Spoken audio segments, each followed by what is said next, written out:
Hi, my name is Madeline Tekla, and I lead Good Reason Houston's charter school strategy. Good Reason Houston is a nonprofit working to ensure every child in every neighborhood has access to a world-class public school. And charter schools are public schools. Charter schools are servicing students all over Houston, and we work with a number of emerging schools in order to meet the goal of every child in every neighborhood having access to a world-class public school. And one of the partners we work with is Etoile Academy, and today I'm joined by their founder and leader, Kayleigh Colombero. She's the founder and superintendent of Etoile Academy on the southwest side of Houston. Thank you so much for participating in this Women's Month interview, Kayleigh. So I'll Thanks just for give you a having second me. to say hi. Yeah, thanks for having me. I'm excited to join and excited to have been doing great work with Good Reason Houston and to have a, a really strong leadership team made up of lots of women like myself. So We have a set of questions for you, Kayleigh, and we appreciate you taking time out of your very busy day to be with us. I'd love to hear your thoughts on a few things. I'll start with just, when you think of where you are, can you tell us what you're most proud of in your professional career? I mean, honestly, one of the big things is just like even being here now. I grew up raised by a single mom who struggled with alcoholism and addiction and got a scholarship to Smith College, which is an all women's college in Massachusetts that really changed my life and put me on a completely different trajectory. And so if you had told 16-year-old Kayleigh that I opened a school and was doing right by kids in Houston, Texas, I think I would have thought you were completely nuts. And so just even getting to be in this space and doing such important work for kids and families just feels incredibly rewarding every day. Amazing. So as just thinking about your time in an all women's university and being educated in a setting where you are with all women, do you feel like there's any obstacles that you faced as a woman in education that time prepared you for, or like how can you tell us a little bit about that time being empowered as a woman and how that's affected you today? Sure. I actually think, I mean, education being a pretty women dominant field has helped me in a lot of ways. It wasn't really, I would say, until I got to the position of being an entrepreneur in some ways and a CEO of, a new charter network where I really felt for the first time a lot of just differences in the way male CEOs are often received or male entrepreneurs are received. And that is really when I actually found my Smith education kind of coming through and being the most supportive in terms of Smith really prepared me just to navigate any sort of situation, to be a reflective individual who thinks about like, well, how can I, make shifts or changes so that I am perceived in the way that I want to be perceived? How can I persevere through an obstacle, even if I do feel like it is, potentially gender-based? Because at the end of the day, I wanted Etoile to exist and to exist for our students and families. And so I really had to draw on kind of my perseverance from Smith and lessons that I learned there in terms of like making sure that I get that end goal, even when there's challenges along the way. That's awesome. It's so interesting. I guess, number one, you go, female school leader, CEO, superintendent, doing it all. Just want to give you your accolades, pause and do that. I'm thinking about the time that you've had at Smith. I'm thinking about what you just described as far as your experience, really seeing the difference in how women and male are received. Did you ever have a female mentor in your life that you feel like prepared you for those things or gave you that ability to persevere? Just could you tell me a little bit about, if you've had a female mentor in your life, how did she help you get where you are today, or kind of get that confidence that you had to be able to do what you're doing? Yeah. I mean, I've had a lot, thankfully. And the women at Smith were super impactful for me, especially around when I first started going to Smith. I knew I wanted to work in education. I knew I wanted to be a teacher, and I had never thought of anything beyond that. And in reality, I wouldn't have even known what the options were beyond that, right? But I was around women who didn't talk about being in policy or government. They talked about being the Secretary of Education, they talked about being the VP of JP Morgan, their language around goals and their ambitious life goals, which is actually part of the mission of Etoile, really allowed me to just think bigger and believe that anything was possible. That if I loved teaching, awesome, but if I wanted to have a greater impact in some way, that there were 100,000 options for me to do that. And Smith was really the first time that I encountered that. And then once I got into the education world in general, I had several principals, several leaders who were strong females that I looked up to, that I watched, that I saw how they navigated certain situations. Even when, obviously, as another woman, you could see moments where, they had a little bit of good old boys club coming their way. And just watching them navigate those situations was super helpful for me, and to see how you could do that with grace, and you could do that and still get what you needed, the results you needed at the end of the day. And kind of walk away from that feeling empowered versus the alternative. Man, the importance of having mentors in general, and then just hearing you speak. And when you said, they think about being the Secretary of Education, I was like, that is powerful, just to be surrounded by people who let you know that you can access higher things and they dream big. That's real. And I think about the position you have now, having a school in Houston where you're able to create that for girls in Houston, right? Like I've been to your school before, and just through the messaging on the walls, it's so evident that you're telling the girls to dream big and to not limit their thoughts. So when you said that one line about the Secretary of Education, I was like, that's awesome. And that's what we should be doing for all of our girls. For sure. Do you have any advice for young women? You said you've always wanted to be in education, young women in education who aspire to be more, who aspire to be leaders, or who just aspire to be lifelong teachers and be the most direct contact for children, right? I think our teachers are the most impactful of any role in education. And so just wonder if you have any advice for young women in education who are aspiring to be in your position, who are aspiring to be in education in general. Yeah, it's funny because the first thing I would have said was find some mentors.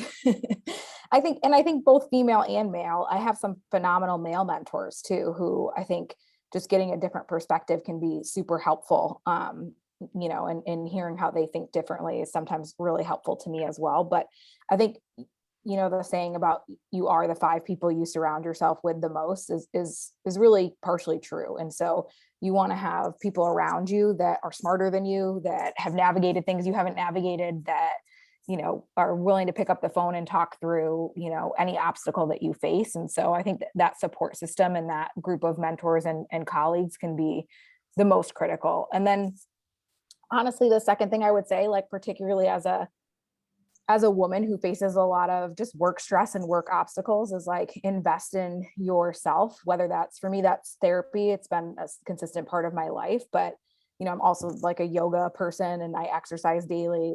Whatever it is that works for you, you definitely need to do those things, because if you don't take care of yourself, you're just really not going to be able to be there for the people that you're leading and the work that you're doing. And so I think it's super critical for anyone in education, but particularly women, to have that support. When you think about self-care, I love that you brought that up and you highlighted that. When you think about self-care and just being a woman and being a woman leader, or being a woman in education, which in itself is just a really difficult job, do you have any just advice or other thoughts around women and self-care in general, especially women leaders? Yeah, I think one thing that I've seen from a lot of the women that I've worked with, and myself included, is just that the work is deeply personal for us, which I think is important, right? We care. I deeply, authentically care about the kids and families in my building. We had a kiddo that was missing for a little while from the bus stop yesterday, and I was not going to be okay until I heard that this kiddo was home safely, and so when you're a woman and you're internalizing that all the time, and I think you have these, maternal instincts, right? As I'm 7 months pregnant, I think you really have to prioritize whatever your version of therapy is, because for me, that's where I'm able to recommit to boundaries of like, yes, this work is important to me. Yes, this work is personal, but I'm not going to take everything as a personal assault to myself. I'm not going to completely subscribe my self-worth to everything that happens at work.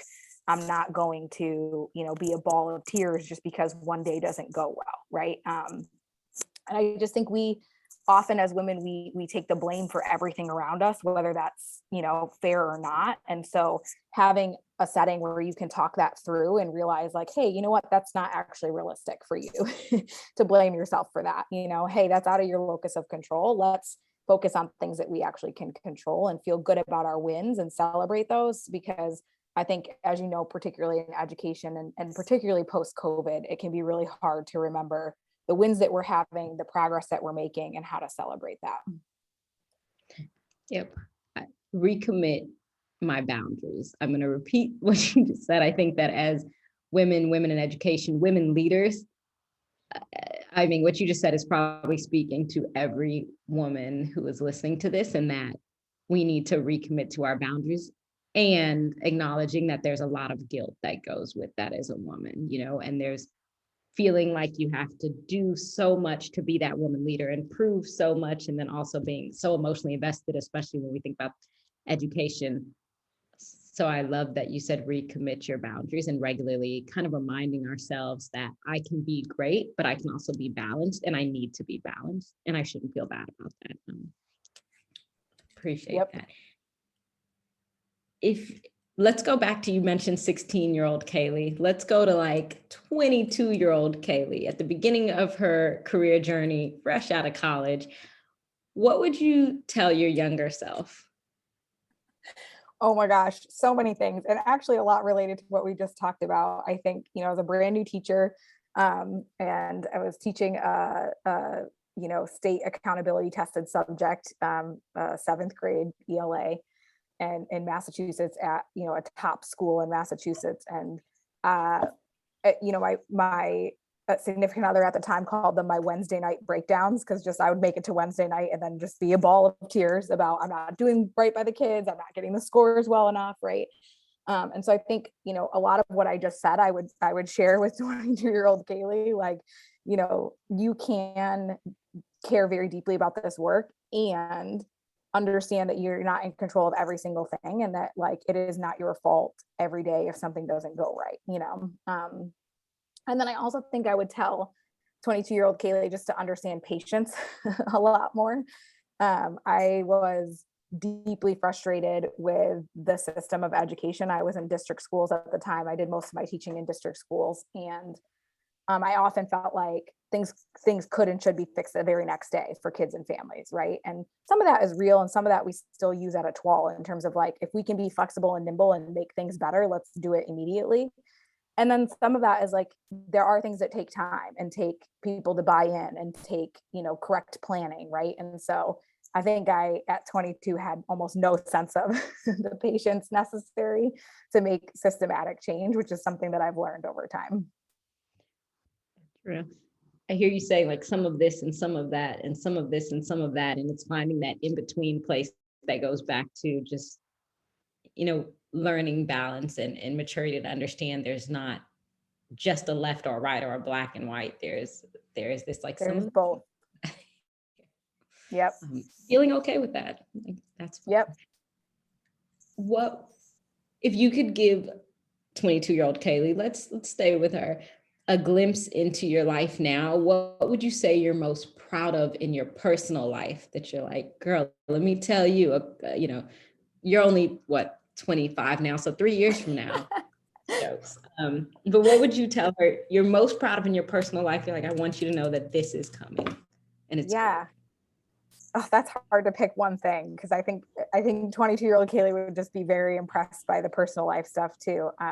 Having a partner that I've been with for 10 years and I'm married to, and we're about to have our first child together, and having bought a home with him in this last year, both of those are things that, as a teenager and as a young adult, I really didn't know would ever be possible for me, financially and emotionally. And so I think that it's really exciting to be in a place in my personal life where it feels very supportive of me as a leader, right? I have a full and authentic personal life that I get to go home to and enjoy. Yeah, that it's supportive of you as a leader. And as we think about ourselves as women in leadership, thinking about how our personal life is not something that should be put aside or separate, but it is something that supports the work that I'm doing, and it supports me as a person to be able to be strong in the work that I do is something really important. Yeah. You know, when you talk about your personal life and the joy that comes out of your face when you talk about it, and you can even feel through Zoom, it just reminds us as women that we can be whole and we can be proud of our professional and personal and feel like they're supporting each other and that they're both beautiful parts of our womanhood in our life. And so I appreciate For you sure. just giving us that little glimpse into Kayleigh as a leader, as a whole authentic person. Yes. I'm going to shift to education. When you think about leadership roles in education, why do you think that we need women in educational leadership roles? Yeah, I think a big thing, I mean, one is that the core of our teaching core right now is still predominantly women. So when you look at leadership and education and it skews much more male, you know, I have a lot of questions about, well, if the teaching core is predominantly female still, like, why is the leadership core still skewing male, right? Because I think, you know, the biggest work that we do as leaders is what you said, it's supporting and coaching teachers, right? I mean, teachers are the number one lever for student achievement. And so I think particularly in a world where most of the teachers are female, we want to make sure that we have a strong group of female leaders supporting, coaching, and developing them. And so that they can also see that leadership is, you know, one of those exciting, ambitious goals that they can think about and dream about and aspire to. And then I also just think that women leaders in my mind have, and I think this goes back to what we talked about before, we are as women used to navigating both of our worlds pretty intensely, right? Like, I mean, I think my freshman year at Smith, I was already using Google Calendar, already like scheduling out my study sessions, you know, like, and that only increases as we age, right? Like as we're managing households and babies often on top of work, we get like very good at follow-up scheduling, all of those things. And I think that can be a really strong component of leadership and education, is that like we actually become quite good at like, you know, I'm going to be really efficient with my time so that I can leave at 5 and get a little bit of time with my baby and do bath time and go to bed, right? And so I think like I've seen a lot of my women leaders just incredibly efficient and smart about scheduling, about, you know, being results driven, right? Like I don't need to be here all day if the result I need to get is X and I can get that by this time. And so I think women leaders are really killing it in terms of all of the pieces that make you successful, especially in a fast-paced environment like education. I appreciate you giving praise to all women. And you said that you were in college using Google Calendar. Kayleigh, I think you might be a step above the rest of us because I was in college barely using Google. So let me tell you that is impressive. And thank you for giving that praise to all women. I don't know if we're all doing that. You might be a little more organized than me. But I hear what you're saying. I run on the anxious side, so that's probably where that came from in college, you know. Not too. But I hear what you're saying. Definitely, as a mom, as a wife, as a leader, you figure out though every minute of that hour, you learn to be really efficient. I mean, they say multitasking is not real. I've read some studies, but look here, it must be real because I feel like I'm doing it every day. So I do think that that's something that we bring to the space of being in leadership. Is there anything else you feel like women bring to the space that's unique I mean, we love hearing praise, so highlight us, big us up. I have to say, and I think this comes from my experience at Smith too, having gone to an all women's school, that like the bonds that female leaders have in education, particularly that I've been around, have been incredibly supportive, incredibly just like, lack of ego, wanting each other to do well, supporting each other. Like most of my leadership is women, and my entire network team are women leaders. And, we can text in that network thread anything from, I need a Diet Coke to, can somebody cover this for me because this is happening? And, everybody is just so willing to support one another. And I just think like, two of us are pregnant right now. And so the stories and the bonds that we're sharing are incredible. And just the ability to bond on a purely like female to female level and be incredibly supportive of each other's growth and development, I think is a really special feeling when you've got a lot of female leaders on the team.